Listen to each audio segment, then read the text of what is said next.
Guys, blurred talaga ang likuran ko. Alam mo.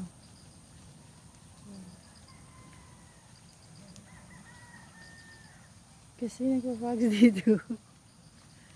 Kaya lang, hindi pwede, marami akong gagawin. Yung nyog, kailangan ko siyang lagyan ng ganyan. Diba? Sipag ng lola mo. Yan guys. Kahit nagpa-fogs. Nasanay na ako sa lamig here. Tawa, nakadoble ako. Alright.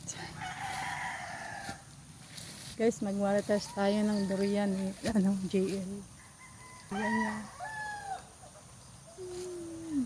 Ano yan guys? Bulaklak yan. O bad? Bad? Anong tawag yan? Bulaklak ko yan ha.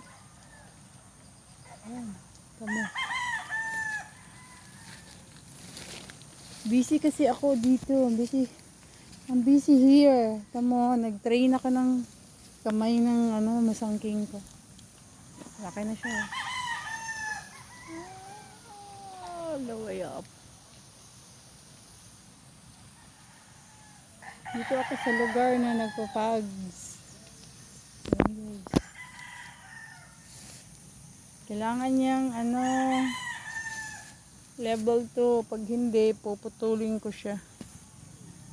Kasi mapuputol yan. Pares na ito.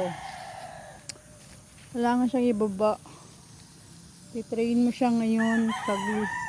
Kasi tag-ulan siya. Hindi siya masasaktan masyado. So, yan ang assignment ko. Yan. Tulad nito, tingnan nyo yung ginawa ko dito.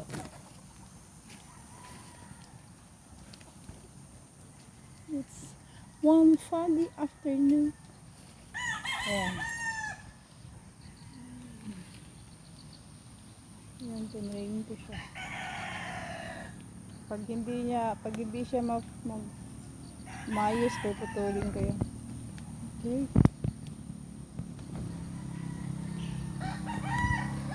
Tingnan nyo yung likod ko. It's fogging. There, it's fogging. Oh! One moment. Di pa tayo ng lugar.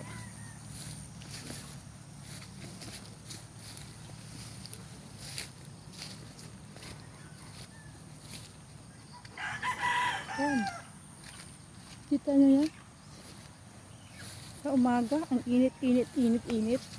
Tapos biglang umulan. Ganito ang mangyayari.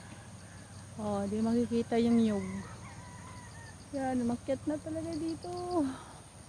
Yung fogs. Pag doon sa kabila, hindi ako makita dito. Hindi ko makita ang dali. Hey. Alright. Sige na guys, i-off ko na. Magtatago na ako dun sa loob ng payag ko. Bye! Bye!